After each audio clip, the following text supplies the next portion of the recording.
السلام عليكم ورحمة الله وبركاته.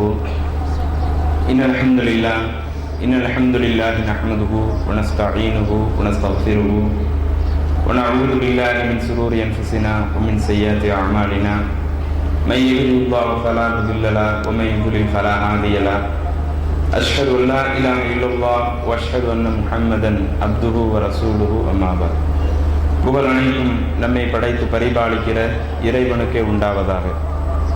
அன்பிற்குரிய அல்லாஹுவின் நல்லடியார்களே, தாய்மார்களே, சகோதர சகோதரிகளே, ஒரு மாத காலம் இறைவனுக்காக நோன்பு நோற்று நோன்பு பெருநாளை கொண்டாடக்கூடிய ஒரு பெரிய ஒரு பாக்கியத்தை இறைவன் இங்கு குழுமி இருக்கக்கூடிய நம் அனைவருக்கும் தந்திருக்கிறான். உண்மையிலே இதை ஒரு பாக்கியம் என்றுதான் சொல்ல வேண்டும்.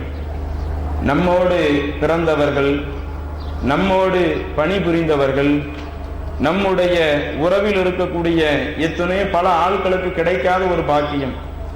யாரெல்லாம் இன்றைக்கு மரணித்து போய்விட்டார்களோ, இந்த ரமலான் மாதத்தையே அடையாமல் அல்லது ரமலான் மாதத்தை அடைந்தாலும் இப்ப நம்ம தொழுகைகள் உட்கார்ந்துட்டு இருக்கிறோம் இல்ல, இந்த தொழுகையை கூட அடையாமல் எத்தனையோ பேர் மரணித்து போய்விட்டார்கள்.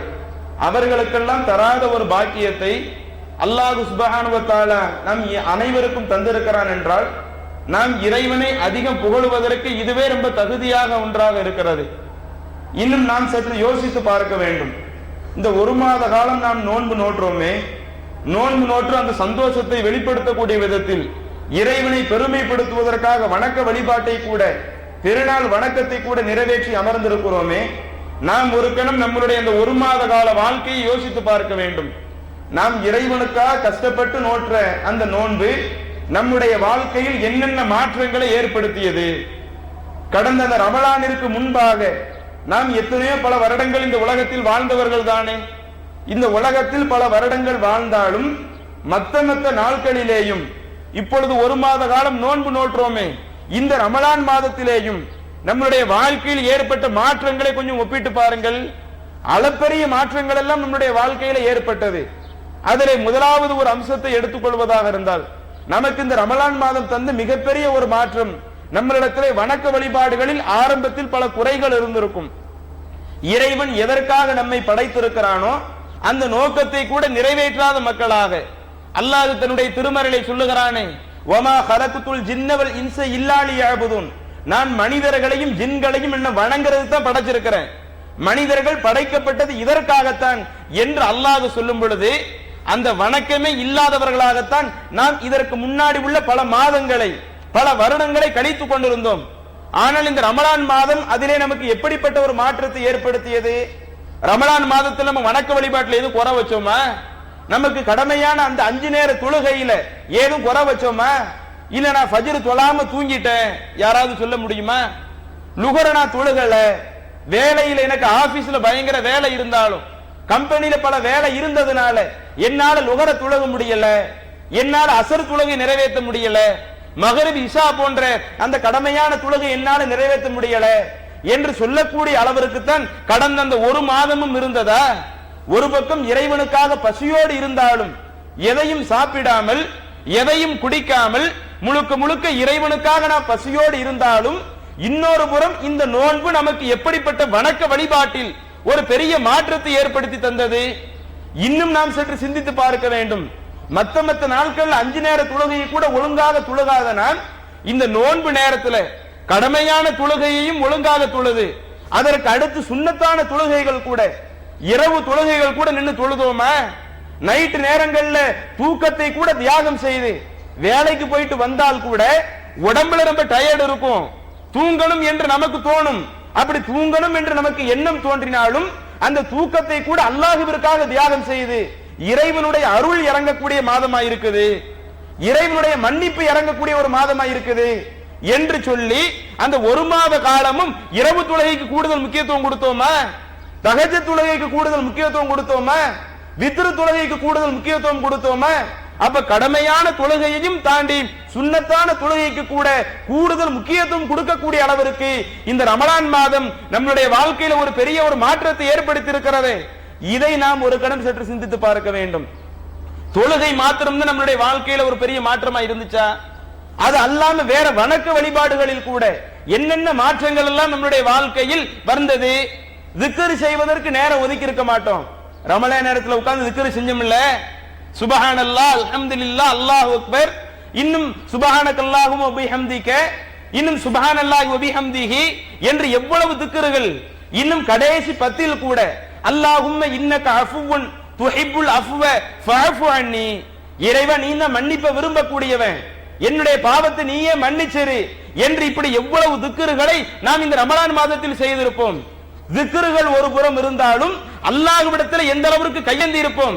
மத்த மாதங்கள்ல வெள்ளிக்கிழமை வந்து தொழுகை நிறைவேற்றினால் கூட தொழுது முடிச்ச உடனே அப்படியே எந்திரிச்சு போயிடுவோம். ஆனால் இந்த ரமலான் மாதத்துல கூடுதலாக அல்லாஹ்ட்ட உட்கார்ந்து கையேந்தினோமா, இறைவனுடைய அருள் மலையை எனக்கு கொடுத்துக்கிட்டே இரு, நான் என்னென்ன பாவங்கள் செய்தேனோ அவ்வளவு பாவத்தையும் நீ மன்னித்து விடு, பாவத்தை மன்னிப்பதற்கு நீயே தகுதியானவனாக இருக்கிறாய் என்று அல்லாஹ்விடத்திலே மன்றாடினோம். நம்முடைய வாழ்க்கையில என்னென்ன தேவைகள் ஏற்பட்டதோ அவ்வளவு தேவைகளையும் அல்லாஹ்விடத்தில் எடுத்து சொல்லி, இறைவா என்னுடைய பிள்ளைகளை சாலிகான பிள்ளையாக ஆக்கு, இறைவா என்னுடைய குடும்பத்தில் இவ்வளவு பிரச்சனைகள் இருக்கிறது, அவ்வளவு பிரச்சனை நீக்கி கொடு என்று எந்த அளவிற்கு நாம் இந்த ரமலான் மாதத்தில் அல்லாஹ்விடத்திலே மன்றாடி இருப்போம். இப்படி வணக்க வழிபாட்டை எடுத்துக்கிட்ட மத்த மாதங்களில் கொடுக்காத ஒரு முக்கியத்துவத்தை நாம் இந்த ரமலான் மாதத்தில் கொடுத்திருக்கிறோமே. கடமையான தொழுகைகளை தொழுது, சுன்னத்தான தொழுகைகளை தொழுது, அதிகம் இறைவனிடத்திலே துவா செய்து, அதிகம் திக்ர் செய்து, இன்னும் இறைவன் இறக்கியருளிய அந்த வேதத்தை கூட, குர்ஆனை கூட எடுத்து படிக்கக்கூடிய அளவிற்கு, வாசிக்கக்கூடிய அளவிற்கு, குர்ஆனோடு அதிக தொடர்பை ஏற்படுத்தக்கூடிய அளவிற்கு அளப்பெரிய மாற்றங்கள் அமல்கள் ரீதியில் ஏற்பட்டது. இந்த மாற்றங்கள் இந்த ரமலானோடு நின்று விடக்கூடாது. அதான் பெருநாள் தொழுதாச்சுல்ல, தொழுத உடனே அல்லாஹ்விடம் துவா செஞ்சாச்சுல்ல, இன்னும் அடுத்த ரமலான் வரட்டும், 5 நேர தொழுகை கடைபிடிப்பதற்கு நம்ம அடுத்த ரமலானை வச்சுக்கிடுவோம் என்று இருந்து விடக்கூடாது. அப்படி ஒருவேளை நாம் இருந்தால் இந்த ரமலான் மாதத்தில் மாத்திரம் இறையச்சத்திற்கு கூடுதல் முக்கியத்துவம் கொடுத்து அல்லாஹ் நம்மை பார்த்து கொண்டிருக்கிறான் என்ற அந்த எண்ணத்தோடு நாம் இதிலே தொழுகாவிட்டால் இறைவன் நம்மை கேள்வி கேட்பான், நாம் திக்ர் செய்யாவிட்டால் அல்லாஹ் நம்மை கேள்வி கேட்பான், நாம் குர்ஆன் ஓதாவிட்டால் அமல்கள் செய்யாவிட்டால் அல்லாஹ் நம்மை கேள்வி கேட்பான் என்ற எண்ணத்தோடு ரமலான்ல நம்ம செஞ்சோமே. வெறுமனை அல்லாஹ் ரமலானில் மாத்திரம் நம்மளை பார்க்கல, ஒட்டுமொத்த நாளும் இறைவன் நம்மை பார்த்து கொண்டே இருக்கிறான். நாம் எவ்வளவு காலம் இந்த உலகத்தில் வாழ்ந்து கொண்டிருக்கிறோமோ எல்லா நாட்களிலேயும் நாம் இறைவனுடைய கண்காணிப்பில் தான் இருக்கிறோம். நாம தொழுதுகிட்டு இருக்கிறோமா, அதையும் அங்க இருந்து அவன் கவனிக்கிறான். கடமையான தொழுகிறோமா, அங்க கவனிக்கிறான். நிறைய வணக்க வழிபாடுகளை போட்டு செய்கிறோமா, அங்கு கவனிக்கிறான். அப்ப ரமலான் மாதத்தில் மாத்திரம் ஒழுங்காக இருந்துவிட்டு ரமலான் அல்லாத மற்ற மாதங்களில் நம்மிடத்துல இபாதத் இல்லைன்னு வைங்க, இவ்வளவு நாள் நாம் தொழுகைகள் அதற்குரிய முழுமையான கூலி அல்லாஹ்ட்ட பெற முடியாது. கஷ்டப்பட்டு நோன்பு வச்சோமே, வேலைக்கு போனால் கூட, வேலையில பல சிரமங்கள் இருந்தால் கூட அதை கூட பொருட்படுத்தாம நோன்பு வச்சோமே, அதற்குரிய கூலிகளை எல்லாம் இறைவனிடத்திலே முறையாக நாம் பெற முடியாமல் போய்விடும். அப்ப நாம் முழுமையான கூலியை எல்லா சந்தர்ப்பங்களிலேயும் அல்லாஹ்விடத்தில் எதிர்பார்ப்பதாக இருந்தால் எப்படி வணக்க வழிபாட்டிலே இந்த ரமலான் மாதத்தில் பல மாற்றங்கள் நம்முடைய வாழ்க்கையில் ஏற்பட்டதோ அதே போல ஏனைய 11 மாதங்களிலேயும் நம்முடைய வாழ்க்கையில் வணக்க வழிபாடுகள் சீராக இருக்கணும். வணக்க வழிபாட்டில் மாத்திரம்தான் மாற்றம் வந்துச்சா? நம்மளுடைய நடவடிக்கையை யோசித்து பாருங்கள். நம்மளுடைய நடவடிக்கையில் எவ்வளவு கெட்ட பண்புகள் இருந்தது, எவ்வளவு தீய பண்புகள் இருந்தது. மார்க்கம் தடுத்த காரியங்களை எல்லாம் ஏனைய மாதங்களில் சர்வ சாதாரணமாக செய்தோம். குறிப்பாக ஒழுக்க ரீதியில் மார்க்கம் என்னென்ன போதனைகளை சொன்னதோ அதை மத்த மாசத்துல நம்ம ஒழுங்கா பேணி இருந்தோமா இதுக்கு முன்னாடி? ஆனா ரமலான் மாதத்துல என்ன கேள்வி வருது? நம்ம ஒழுக்கத்தோடு இருக்க நினைச்சா கூட வீதியில வரக்கூடிய பெண்கள் அரைகுறை ஆடைகளோடு வரும் பொழுது தெரியாதனமா பார்வை அங்க போயிடுச்சு, எனக்கு அல்லாஹ் தஆலா நோன்பினுடைய கூலியை தருவானா? ஏன்னா அந்நிய பெண்ணை பார்க்க கூடாது. ஒரு பெண் அரைக்குறை ஆடையோடு வந்தால் கூட பார்க்க கூடாது. ஒரு பெண் நம்மை தவறான வழியை நோக்கி அழைத்தால் கூட நாம் அதற்கு இணங்கி போகக்கூடாது. பார்வையை தாழ்த்த வேண்டிய கடமை இருக்கிறது, கற்பொழுக்கத்தை பேணக்கூடிய கடமை இருக்கிறது, பெண்கள் விஷயத்தில் நாவடக்கத்தை பேணக்கூடிய கடமை இருக்கிறது, பெண்களிடத்தில் குறைந்து பேசக்கூடாது என்ற ஒரு கடமை இருக்கிறது, பெண்களிடத்தில் தனிமையில் இருக்கக்கூடாது என்ற ஒரு கடமை இருக்கிறது.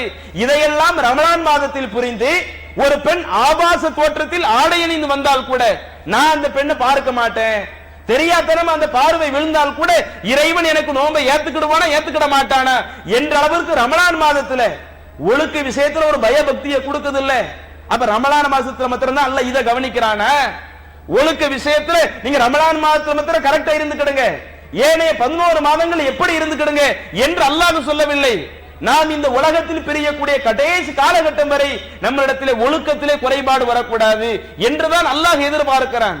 அல்லாஹ்வுடைய தூதர் கூட இந்த இஸ்லாமிய சமுதாயத்தை உருவாக்கும் பொழுது ஆண்களாக இருக்கட்டும் பெண்களாக இருக்கட்டும் எல்லா நேரங்களிலேயும் ஒழுக்கத்தை பேணக்கூடியவர்களாகத்தான் அல்லாஹ்வுடைய தூதர் உருவாக்கி காட்டினார்கள். அப்ப ரமலான் மாதத்திலே நாம் சரியாக இருந்துவிட்டு ஏனைய மாதங்கள் இதுல குறை வச்சிடக்கூடாது. இன்னும் சில சகோதரர்கள் இருப்பார்கள், மத்த மாதங்கள்ல மார்க்கம் தடுத்திருக்கிற பல தீய பண்புகளுக்கு சொந்தக்காரர்களாக. உதாரணத்திற்கு புகை பிடிப்பதற்கு மார்க்கத்தில் அனுமதி இருக்குதா? சீரட் பிடிக்கிறதுக்கு மார்க்கத்தில் அனுமதி இருக்குதா?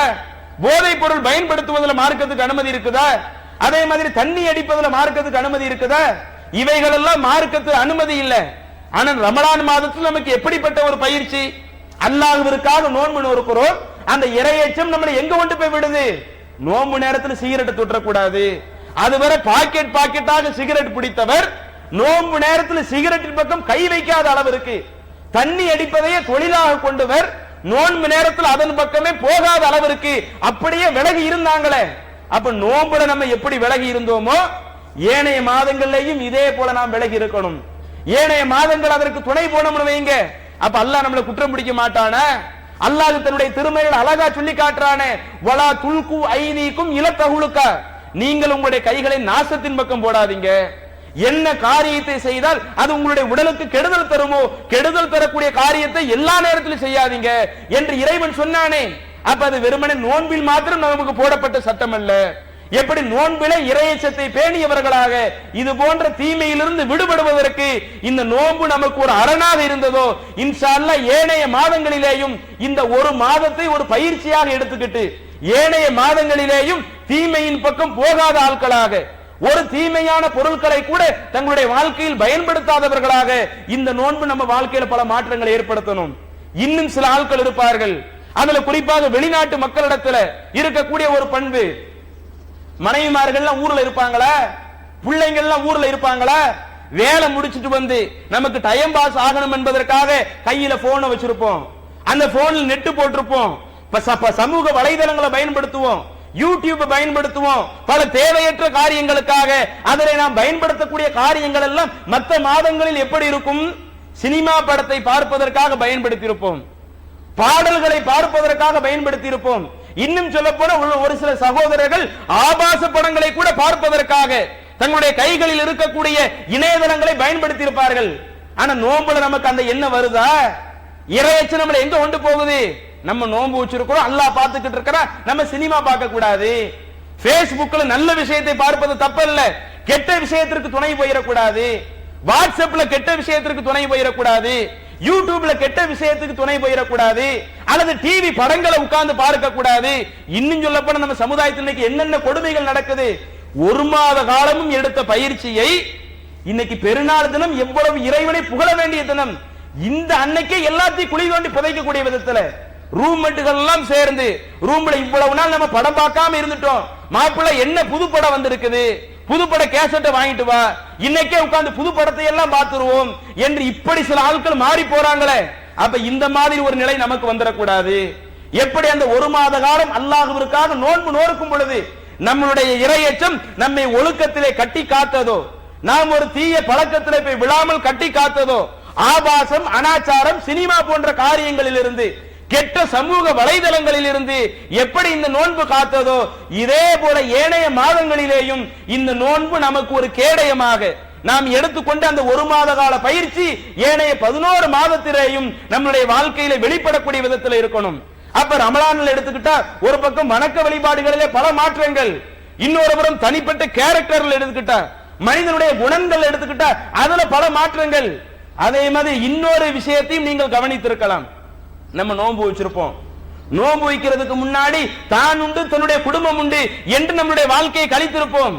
ஆனா நோன்பு வைத்த பிறகு அந்த நோன்பு இயற்கையிலேயே நம்ம எப்படி உருவாக்கி விட்டது? நோன்பு திறப்பதற்காக ஒரு சபையில் உட்கார்ந்து இருப்போம், நமக்கென்று பல்வேறு பொருட்களை வச்சிருப்போம். திடீர்னு அந்த சபைக்கு ஒரு ஆள் வந்துட்டாருன்னு வைங்க, ஒரு இஸ்லாமிய நோன்பு வச்ச நிலையில வந்துட்டாரு, நோன்பு திறப்பதற்காக வந்துட்டாரு. அவர் யாருன்னு நமக்கு தெரியாது, அவர் எந்த ஊருக்காரரு நமக்கு தெரியாது. அவருக்கும் நமக்கு மத்தியில் எந்த விதமான ஒரு தொடர்பு இல்லாட்டலும் நோன்பு திறக்கக்கூடிய நேரம் வந்துருச்சா, பா இங்க வாங்க நம்மளோட நோன்பு திறந்துட்டு போங்க. நாம் சாப்பிடக்கூடிய உணவை, நாம் நோன்பு திறப்பதற்காக என்னென்ன உணவை வைத்திருந்தோமோ அவ்வளவு உணவையும், சாப்பாடு சாப்பாடு எடுத்து சாப்பிடுங்க, ஜூஸ் இருந்தா ஜூஸ் எடுத்து சாப்பிடுங்க, பழம் இருந்தா பழம் எடுத்து சாப்பிடுங்க. அவங்களிடத்துல ஒரு கூச்ச உணர்வு இருந்தாலும், பாய் நம்ம வீட்டுக்கு வந்திருக்கீங்க எதுக்கு கூச்சப்பட்டுக்கிட்டு இருக்கிறீங்க, நம்ம சபையில வந்திருக்கிறீங்களே எதுக்கு கூச்சப்பட்டுக்கிட்டு இருக்கீங்க, தாராளமா நீங்க அதை பயன்படுத்திக்கிடுங்க என்று இந்த ரமலான் மாதம் ஒரு புறம் நமக்கு ஒரு பொதுநல வாழ்க்கையை கூட நம்ம சுயநலத்தோடு வாழ்ந்துடக்கூடாது, தான் உண்டு தன்னுடைய வேலை உண்டு என்று இருந்துடக்கூடாது, அடுத்தவங்க மேலையும் அக்கறை எடுக்கணும், அடுத்தவங்க சாப்பாடு இல்லாம இருக்கிறாங்களே, அடுத்தவங்க நோன்பு திறக்க வழி இல்லாம இருக்கிறாங்களே, அவங்களுக்கும் உதவி செய்யணும் என்ற இந்த ஒரு எண்ணத்தை இறைவன் நமக்கு இந்த நோன்பின் மூலம் ஒரு படிப்படியாக தர்றானே. இன்னும் இந்த ஃபித்ரா என்ற கடமை எடுத்துக்கிடுங்க. அந்த ஃபித்ரா என்ற அந்த கடமை கூட நமக்கு எதை உணர்த்துகிறது, நாம் நோன்பு வைத்தால் நம்முடைய நோன்பிற்கு பரிகாரமாக இறைவன் ஏழைகளுக்கு உதவி செய்ய சொல்லி சொல்றான். யார் இன்னைக்கு கஷ்டப்பட்டுக்கிட்டு இருக்கிறாங்களோ, பெருநாள் தினத்துல கூட சாப்பாட்டிற்கு வழி இல்லாமல் இருக்கிறாங்களோ, அவங்களுக்கு நாம் உதவி செய்வது கடமை. எந்த அளவிற்கு, நம்ம வீட்டுல எத்தனை பேர் இருக்கிறாங்களோ 5 பேர் இருந்தால் அந்த 5 பேருக்கும் சேர்த்து நம்ம கொடுக்கணும். அல்லாஹ்வின் தூதருடைய காலகட்டத்தை எடுத்துக்கிடுங்க. அந்த ஃபித்ரா என்ற கடமையை ஒரு சாவு என்று அல்லாஹ்வுடைய தூதர் நிர்மாணிக்கிறார்கள். ஒரு சாவு என்று சொன்னால் இன்றைக்கு ஏறத்தாழ நம்மளுடைய வழக்கப்படி 2.5 கிலோவை பெருமானமான ஒரு பொருள். அப்ப அல்லாஹ்வுடைய தூதர் அன்றைய காலத்துல சாப்பாடு அதிகமா இருந்துச்சா, எல்லாரும் பெரிய அளவுல வாழ்ந்தாங்களா, அவங்களுடைய வாழ்க்கையே ரொம்ப சிரமமாக இருக்கும் பொழுது அல்லாஹ்வுடைய தூதர் அந்த தோழர்களை எப்படி உருவாக்குறாங்க, எப்படி நீங்கள் இந்த பெருநாள் தினத்தில் மகிழ்ச்சியாக இருக்க நினைக்கிறீங்களோ அதே போல அடுத்தவங்களும் மகிழ்ச்சியா இருக்கணும் இல்ல. உங்க வீட்டுல பெரியவங்க இருந்தாலும் அவங்களையும் கணக்கில் எடுத்துக்கிடுங்க, உங்க வீட்டுல சின்னவங்க இருந்தாலும் அவங்களே கணக்கு எடுத்துக்கிடுங்க. இப்படி ஆள் எண்ணி ஃபித்ரா என்ற இந்த கடமையை திடலுக்கு வருவதற்கு முன்பாக நீங்கள் ஏழைகளுக்கு கொடுத்தாகணும் என்று இதை கூட அல்லாஹ்வுடைய தூதர் நமக்கு ஒரு கடமையாக ஆக்குகிறார்கள் என்றால், அது கூட இந்த ரமலான் மாதத்தினுடைய அம்சமாக, எப்படி நாம் பசியோடு இருப்பது நமக்கு ஒரு கடமையாக இருந்ததோ, தாகத்தோடு இருப்பது ஒரு கடமையாக இருந்ததோ, தொழுகையை நிறைவேற்றுவதற்கு முன்பாக நீங்கள் கண்டிப்பாக செஞ்சாகணும் என்று அல்லாஹ்வுடைய தூதர் வலியுறுத்துறாங்களே. அப்ப நோன்பு ஒருபுறம் இப்படிப்பட்ட ஒரு மாற்றத்தை கூட, நாம் பொது நலத்தோடு இருக்கணும், எல்லா மக்களுக்கும் உதவி செய்யக்கூடிய ஆட்களாக இருக்கணும் என்று இப்படிப்பட்ட ஒரு மாற்றத்தை கூட நமக்கு கொண்டு வந்தது. இது கூட இந்த மாதத்தோடு முடிந்து விடக்கூடாது. அதான் தொழுது முடிச்சாச்சு இல்ல, தொழுகையில நிறைய பேருக்கு ஜக்காத்து கொடுத்தாச்சு இல்ல, தான தர்மம் பண்ணியாச்சு இல்ல, இனிமே தான் உண்டு தன்னுடைய வேலை உண்டுன்னு போவோம். நம்ம உழைக்கக்கூடிய சம்பாத்தியத்தை ஃபுல்லா நம்முடைய மனைவிக்காகவும் நம்முடைய பிள்ளைகளுக்காக பயன்படுத்திக்கிடுவோம் என்று இப்படி ஒரு சுயநலத்தோடு இருந்து விடக்கூடாது. நாம் இந்த ரமலான் மாதத்திலே எப்படி அடுத்தவர்கள் மீது அக்கறை கொண்டோமோ அதே போல பொதுநல எண்ணம் கொண்டவர்களாக நாம் இருக்க வேண்டும். அப்ப ஏனைய மாதங்களிலேயும் அடுத்தவர்கள் மீது அக்கறை கொள்ளக்கூடிய, தான தர்மத்திலே அதிக பங்கெடுக்கக்கூடிய ஒரு நபர்களாக நாம் இருக்க வேண்டும். அப்ப இவைகள் எல்லாம் ஒரு மாற்றத்தை ஏற்படுத்தி இருக்கிறதா? அதனால தான் அல்லாஹ்வுடைய தூதர் என்ன பண்ணுவாங்க தெரியுமா, நோன்புல சொல்ல வேண்டிய செய்திகளை எல்லாம் சொல்லிடுவார்கள். நோன்பு அந்த பெருநாள் தொழுகை இருக்குதா இல்லையா, பெருநாள் தொழுகையில மக்களுக்கு உரை நிகழ்த்தும் பொழுது என்ன உரை நிகழ்த்துவாங்க தெரியுமா? ஹதீஸ்களிலே பார்க்கிறோம், முஸ்லிம் போன்ற ஹதீஸ் கிரந்தங்கள்ல ஜாபீர் பின் அப்துல்லா போன்ற நபி தோழர்கள் அறிவிக்கிறார்கள், அல்லாஹ்வுடைய தூதர் முதலிலே பெருநாள் தொழுகை நடத்துவாங்க. பெருநாள் தொழுகை முடிந்தவுடனே எழுந்து நபி தோழர்களுக்கு உரை நிகழ்த்தும் போது சொல்வார்கள், அமரபி தக்குவல்லாஹ், நீங்கள் இறைவனை அஞ்சி நடந்து கொள்ளுங்கள். இதற்கு முன்னாடி அந்த நோன்புல இறையச்சத்தோடு தான் இருந்தீங்க, இப்ப அந்த நோன்பிலிருந்து விதிவிலக்கு ஆயிட்டீங்க. ரமலான் மாதத்தை கடந்து அடுத்த மாதத்தை அடைந்து விட்டீர்கள். அந்த ரமலான் மாதத்தில் மாத்திரம் இறையச்சத்தை வளர்த்து விட்டு அடுத்த இறையச்சத்தில் நீங்க சோட போயிடக்கூடாது, இறையச்சத்தை நீங்கள் எல்லா நேரத்திலும் வளர்த்துக் கொள்ள வேண்டும் என்று பெருநாள் தினத்திலே உரை நிகழ்த்துவார்களாம். இன்னும் அந்த நபிமொழிகளிலே பார்க்கிறோம், இறையச்சத்தை சொன்னதை போல இறைவன் என்னென்ன கட்டளைகளை கட்டளையிட்டானோ அவ்வளவு கட்டளைகளுக்கு கட்டுப்படுங்க. நோன்புல தானா கட்டுப்பட்டு வந்துருவீங்க, நோன்புல மாறு செஞ்சிட மாட்டீங்க. எப்படி நோன்புல அல்லாஹ்விற்கு கட்டுப்பட்டு நடந்தீங்களோ இதே போல ஏனைய மாதங்களிலேயும் இறைவனுக்கு கட்டுப்பட்டு நடக்க வேண்டும் என்று ஒருபுறம் சொல்லிவிட்டு அடுத்து என்ன சொல்லுவார்கள், அந்த பெருநாள் தொழுகைக்கு வந்த அந்த தோழர்களுக்கு, பெருநாள் தொழுகைக்கு வந்த அந்த தோழியர்களுக்கு நிறைய தான தர்மம் செய்யுங்க.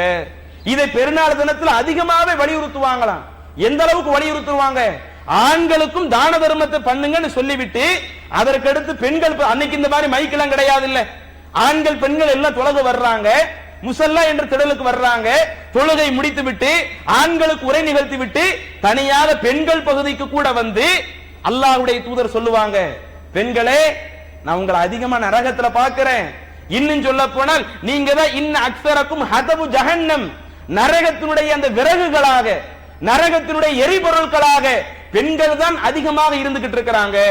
எனவே நீங்கள் நரகத்திற்கு போகக்கூடாதுன்னு சொன்னா சத்தக்கன அதிகமா வாரி வழங்குங்க என்று பெண்களிடத்துல கூட தனியாக வந்து சொல்லக்கூடிய அளவிற்கு இன்றைய தினம் நீங்கள் வாரி வழங்கணும்.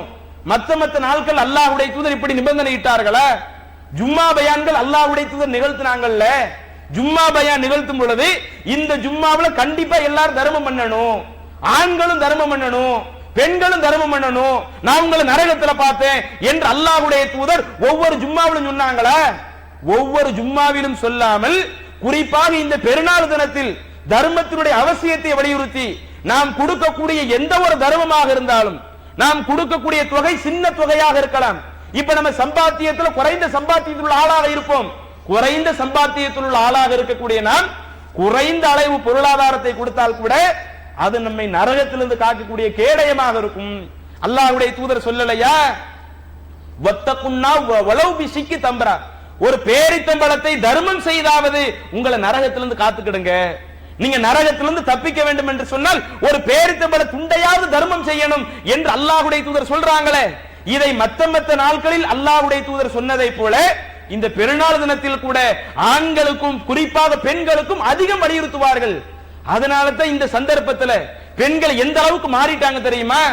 அல்லாஹ்வுடைய தூதர் இப்படி சொன்ன உடனே நீங்க தான் நரகத்தினுடைய எரிபொருட்களாக ஆண்களை விட அதிகமா நீங்க தான் இருக்கிறீங்க, நிறைய தர்மம் பண்ணுங்கன்னு சொன்ன உடனே அந்த சபையிலேயே பெண்கள் தங்களுடைய கைகளில் இருக்கக்கூடிய மோதிரங்களை கலட்டி கொடுக்கறாங்க, வளையல்களை கலட்டி கொடுக்கறாங்க, இன்னவர் ஆபரணங்களை கலட்டி கொடுக்கறாங்க. அதுல எந்த அளவிற்கு ஒரு முறை நாம் ஹதீஸிலே பார்க்கிறோம், அல்லாஹ்வுடைய தூதர் ஒவ்வொரு பெருநாளிலேயும் தர்மத்தை பத்தி சொல்லுவாங்கல்ல. அப்படி தர்மத்தை பத்தி சொல்லும் பொழுது ஒரு பெண்மணி, ஒரு சஹாபிய பெண்மணி, அவங்க என்ன பண்றாங்க, தன்னுடைய வீட்டிற்கு வந்த பிறகு அவங்களுக்கு ஒரு சந்தேகம் வருது. இன்றைக்கு அல்லாஹ்வுடைய தூதர் தர்மத்தை பத்தி நமக்கு அதிகம் வலியுறுத்தி சொல்லி இருக்கிறாங்களே, பெண்களை தான் அதிகம் நரகத்துல பாப்போம்னு சொல்லி இருக்கிறாங்களே, நம்மள்ட்ட இருக்கிறது ஒரு ஆபரணம், இதை நம்ம தர்மம் செய்ய நினைக்கிறோம். ஆனா நம்ம வீட்டுக்காரங்க ஏழ்மை நிலையில் இருக்கிறதாக நம்மள்ட்ட வந்து சொல்றாங்களே, நம்மளுடைய பிள்ளைகளும் ரொம்ப கஷ்டப்படக்கூடிய ஒரு நிலையில் இருக்கிறதா சொல்றாங்களே, அடுத்தவங்களுக்கு கொடுத்தா நமக்கு தர்மத்தினுடைய நன்மை கிடைக்கும், நம்ம வீட்டுக்காரங்களுக்கு கொடுத்தா தர்மத்தினுடைய நன்மை கிடைக்குமா? நம்ம பிள்ளைங்களுக்கு கொடுத்தா தர்மத்தினுடைய நன்மை கிடைக்குமா? சரி, இந்த சந்தேகத்தை நம்ம அல்லாஹ்வுடைய தூதர்கிட்ட கேட்டு தெரிந்து கொள்வோம் என்று ஜைனப் என்று சொல்லக்கூடிய சஹாபிய பெண்மணி அப்துல்லாஹ் இப்னு மஸ்ஊத் அவங்களுடைய மனைவி ஜைனப் என்ன செய்யறாங்க, அல்லாஹ்வின் தூதருடைய வீட்டுக்கு வர்றாங்க, வீட்டுல வந்து சந்தேகத்தை கேட்கறாங்க. அல்லாஹ்வுடைய தூதர் வீட்டிற்குள்ள இருக்கும் பொழுது பிலால் ரலியல்லாஹு அவங்கள்ட்ட சொல்லி விடுறாங்க, இப்படி எனக்கு இந்த ஒரு சந்தேகம் இருக்குது, இன்னொரு அன்சாரி பெண்ணுக்கும் கணவனுக்கு தர்மம் செய்தால் நன்மை கிடைக்குமான ஒரு சந்தேகம் இருக்குது, கொஞ்சம் அல்லாஹ்வின் தூதர்கிட்ட கேட்டு சொல்லுங்க என்று சொன்ன உடனே அப்ப பிலால் ரலியல்லாஹு அவங்க அல்லாஹ்வின் தூதரிடத்துல கேட்டுவிட்டு வந்து சொல்லுகிறார்கள், இப்படி ஒரு பெண்மணி தன்னுடைய கணவர் கஷ்டப்பட்டாலும், தன்னுடைய பொருளாதாரத்தை கணவருக்கு கொடுத்தாலும், தன்னுடைய தங்க நகைகளை கணவருக்கு கொடுத்தாலும் அதுவும் அல்லாஹ் தஆலா அவங்களுக்கு நன்மையாகத்தான் தருவான், இறைவன் அதையும் ஒரு தர்மமாகத்தான் எடுத்துக்கிடுவான் என்று சொல்லக்கூடிய இந்த நபிமொழிகளை எல்லாம் நம்ம ஹதீஸ் கிரந்தங்கள்ல பார்க்கிறோமே. அப்ப இது நமக்கு எதை காட்டுகிறது? அல்லாஹ்வுடைய தூதர் எப்படி ரமலான் மாதத்தில் இயற்கையாக நமக்கு ஒன்றுக்கு பல மடங்கு நன்மை வேண்டும் என்பதற்காக, அதிலும் குறிப்பாக லைலத்துல் கத்ர் இரவு போன்ற நாட்கள்ல 1000 மாதங்களை விட சிறந்த நன்மை நமக்கு வேண்டும் என்பதற்காக நிறைய பொருளை வாரி இறைத்திருப்போம். நிறைய பொருளை வாரி இறைத்தாலும் பெருநாள் தினத்தில் கூட ஆண்களும் தர்மம் செய்யணும், பெண்களும் தர்மம் செய்யணும் என்று அல்லாஹ்வுடைய தூதர் அதிகம் வலியுறுத்தி சொல்லுகிறார்களே. அப்ப இந்த ஒரு தன்மை பெருநாள் உரை என்பது எவ்வளவு முக்கியமான அம்சத்தை சார்ந்தது. அப்ப அந்த முக்கியமான உரையிலேயே இந்த தர்மத்தை பற்றி அல்லாஹ்வுடைய தூதர் குறிப்பிடுகிறார்கள் என்றால் இந்த தர்மம் கூட நம்மளுடைய வாழ்க்கையில் கடைசி காலகட்டம் வரை இருக்கணும். இதுல நம்ம சரியில்லைன்னு வைங்க, மலக்குமார்கள் உசுரை கைப்பற்றும் போது நம்ம சிரமப்பட வேண்டியிருக்கும். அல்லாஹ் அதையும் குர்ஆன்ல சொல்லி காட்டுறான், வன்ஃபிகும் மிம்மா ரஸக்னாகும் மின் கப்லி அய்யதி அஹதுகுமுல் மௌத், உங்கள ஒருவருக்கு மரணம் வருவதற்கு முன்னாடி நீங்கள் சேகரித்த செல்வத்திலிருந்து அல்லாஹ்வுடைய பாதையில வாரி வழங்கிடுங்க. அப்படி வாரி வழங்காம இருந்தீங்க, தர்மம் செய்யாம இருந்தீங்க, மலக்குமார்கள் உசுரை கைப்பற்றக்கூடிய அந்த நேரத்துல அப்ப நீங்க சொல்லுவீங்க, ரப்பி லவ்லா அஹர்தனி இலா அஜலின் கரீப், இறைவா என்னுடைய உயிரை இப்ப எடுத்துறாத, இன்னும் கொஞ்சம் அவகாசத்தை கொடு, ஃபஅஸ்ஸதக வ அகும் மினஸ் சாலிஹீன், நான் தொழுதுட்டு வந்துடுறேன், நிறைய நல்ல காரியத்தை பண்ணிட்டு வந்துடுறேன், தர்மம் செஞ்சுட்டு வந்துடுறேன், என்னுடைய உயிரை நீ இப்ப எடுத்துறாத என்று கடைசி நேரத்தில் புலம்பும் போது கூட இறைவன் தர்மம் செய்வதற்கெல்லாம் வாய்ப்பை தரமாட்டேன் என்று அல்லாஹ் சொல்லுகிறானே. இப்படிப்பட்ட ஒரு மோசமான நிலையில நம்மளுடைய மரண தருவாய் வந்துடக்கூடாது. இந்த மரண தருவாய் நம்ம எதிர்பார்த்து இருக்க கூடாது. இந்த மரண தருவாயை நாம் எதிர்பார்க்க கூடாது என்றால் எப்படி ரமலான் மாதத்தில் அடுத்தவர்கள் விஷயத்தில் அதிகம் நேசித்தோமோ, அடுத்தவங்களுடைய விஷயத்தில் அதிகமாக நம்மளுடைய பங்களிப்பை செலுத்தினோமோ, நம்முடைய பொருளாதாரத்தை கொடுத்தோமோ, நோன்பு திறக்கும் போது கூட நாம் சாப்பிடக்கூடிய பொருளை கூட எப்படி அடுத்தவர்களுக்கு கொடுக்கக்கூடிய ஒரு மனம் வந்ததோ, இதே போல ரமலான் அல்லாத ஏனைய மாதங்களிலேயும் முஸ்லிம்களாக இருக்கக்கூடியவர்கள் சுயநலவாதிகளாக இல்லாமல் முஸ்லிம்களாக இருக்கக்கூடியவர்கள் ஒரு பொதுநலவாதிகளாக எல்லா மக்களுக்கும் பயன்படக்கூடிய ஆட்களாக, தங்களுடைய உடலாலும் பொருளாலும் நாம் உழைக்கக்கூடிய ஆட்களாக, நாம் தர்மம் செய்யக்கூடிய ஆட்களாக மாற வேண்டும். இப்படிப்பட்ட ஒரு பண்பை கூட அல்லாஹ்வுடைய தூதர் இந்த பெருநாள் தினத்தில் சொல்லுகிறார்கள். அப்ப இதெல்லாம் ரமலான் மாதத்திலே கரெக்டா இருக்கிறது. ஏனைய மாதம் தடம் புரண்டு போயிடக்கூடாது. குறிப்பாக இந்த பெருநாள் நேரத்திலே சைத்தான் பல வழிகள்ல வருவான். நண்பர்கள் சில நேரம் கூட நமக்கு வந்து சொல்லலாம், வாப்பா உட்கார்ந்து டிவியை பார்ப்போம், புது படத்தை பார்ப்போம், அதை பார்ப்போம், இதை பார்ப்போம், என்ன இப்ப போய் நுகர் போய் தொலை போற, அதான் நோம்புல எல்லாம் தொலைந்து முடிச்சிட்டல்ல என்று பல வழிகளில் பல ஆட்கள் வந்து சொல்லலாம். இப்படி எப்படிப்பட்ட வழிகேடுகள் நமக்கு வந்தாலும் அந்த வழிகேடுக்கெல்லாம் கட்டுப்படாமல் எப்படி ஒரு மாத காலம் அல்லாஹ்வுடைய அருளால் ஒரு சிறந்த ஒரு பயிற்சி எடுத்தோமோ, இந்த பயிற்சி ஏனைய 11 மாதங்கள் எடுக்கக்கூடிய மக்களாக இருக்க வேண்டும். இறுதியாக அல்லாஹ்வுடைய தூதர் இந்த பெருநாள் தினத்தில் கூட உரைகளை எல்லாம் நிகழ்த்தி விட்ட பிறகு பிரார்த்தனைக்கு கூடுதல் முக்கியத்துவம் கொடுப்பாங்க. தொலை வராத பெண்கள் கூட உட்கார்ந்து நீங்க பிரார்த்தனை செய்யுங்க, நீங்க தொழுக முடியாது, துவாவுல கலந்துக்கிடலாம் இல்ல என்று துவாவினுடைய அவசியத்தை சொல்லுகிறார்கள். இந்த துவாவினுடைய அவசியத்தையும் உணர்ந்தவர்களாக இங்கு தர்மம் செய்யக்கூடியவர்கள் தாராளமாக தர்மம் செய்யலாம், சகோதரர்கள் இருப்பாங்க. அதே போல அதிகம் அதிகம் நீங்கள் துவாவும் செய்து கொள்ளுங்கள். நாம் இந்த ஒரு மாத காலம் என்னென்ன பயிற்சி எடுத்தோமோ இவ்வளவு பயிற்சியும் இந்த ஒரு மாதத்தோடு முடித்து விடாமல் ஏனைய எல்லா நாட்களிலும் தொடரக்கூடிய மக்களாக, இதே நிலையில் நாம் மரணிக்கக்கூடிய மக்களாக இறைவன் நம் அனைவரையும் ஆக்குவானாக என கூறி நிறைவு செய்கிறேன். அஸ்ஸலாமு அலைக்கும் வரஹ்மத்துல்லாஹி வபரகாத்துஹு.